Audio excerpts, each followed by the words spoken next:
Bon bah les amis, vous pensiez que vos avantages fiscaux étaient acquis, c'est ça hein? Eh bien, grosse erreur. 2025, gros coup de massue. Moins pour vous et beaucoup plus pour qui? Devinez, toujours le même, l'État. Ben ouais, la Cour des comptes a parlé les amis, il faut réduire les dépenses publiques et de manière drastique. Ben ouais, il n'y a plus de thunes. Résultat, eh bien vos avantages fiscaux sont dans le viseur de la Cour des comptes. Et on parle de quoi? On parle de dispositifs concrets qui, jusqu'à présent, allégeaient vos impôts, vos taxes et qui pourraient bientôt disparaître ou être drastiquement réduit. Voilà. Oui, on vous demande de faire plus avec moins pendant que l'État, lui, encaisse plus et toujours plus. Et je rappelle quand même que s'il en est là, l'État, c'est pas parce que vous avez pris les décisions, c'est parce que c'est leur décision à eux. Donc, premier exemple, le barème kilométrique. Donc, vous utilisez votre voiture pour aller travailler, ce qui est tout à fait normal jusqu'ici. Eh bien, vous pouviez déduire vos frais réels, mais en 2025, fini les largesses. Ce barème pourrait être réduit de 14%, ce qui ramène les déductions au niveau de celui de 2021. Et pourquoi? Eh bien parce que l'État y voit une économie immédiate, écoutez bien, de 530 millions d'euros. Et vous, dans tout ça, eh bien vous payez, vous payez, vous payez. Ensuite, ils s'en prennent aussi aux familles. Vous déduisiez jusqu'à présent une partie des frais de garde pour vos enfants.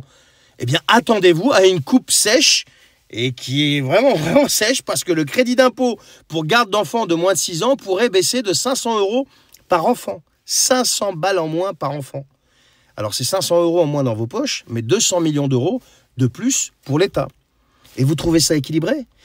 Accessoirement, le fauteuil à 40 000 € de Gérard Larcher, ça ne dérange pas la Cour des comptes. Le fait que les anciens premiers ministres aient tous encore des avantages en veux-tu en voilà, ça ne dérange pas la Cour des comptes. Non. On vous vend tout ça comme des ajustements budgétaires, mais la réalité, c'est quoi? C'est que c'est vous qui passez à la caisse et en 2025, ça sera que le début. On parle là de barème kilométrique, de garde d'enfants. Alors aujourd'hui, c'est ça. Mais demain, ça va être quoi? Personne n'est à l'abri. Ils vont s'en prendre à quoi demain? À tout, sauf leurs avantages à eux. Non mais attendez, vous prenez quelqu'un comme Elisabeth Borne, qui était une ancienne Premier ministre, allez regarder les avantages qu'elle a. J'ai déjà fait des vidéos là-dessus sur les avantages des anciens Premiers ministres, les retraites cumulées, les retraites des députés, des sénateurs, et j'en passe et des pires. Non mais est-ce que vous trouvez ça normal que ce soit toujours les mêmes qui raquent? Chez le Français moyen, aujourd'hui, le 5, le 10, le 15 du mois, c'est déjà la fin du mois. Chez eux, ils ne sentent pas tout ça.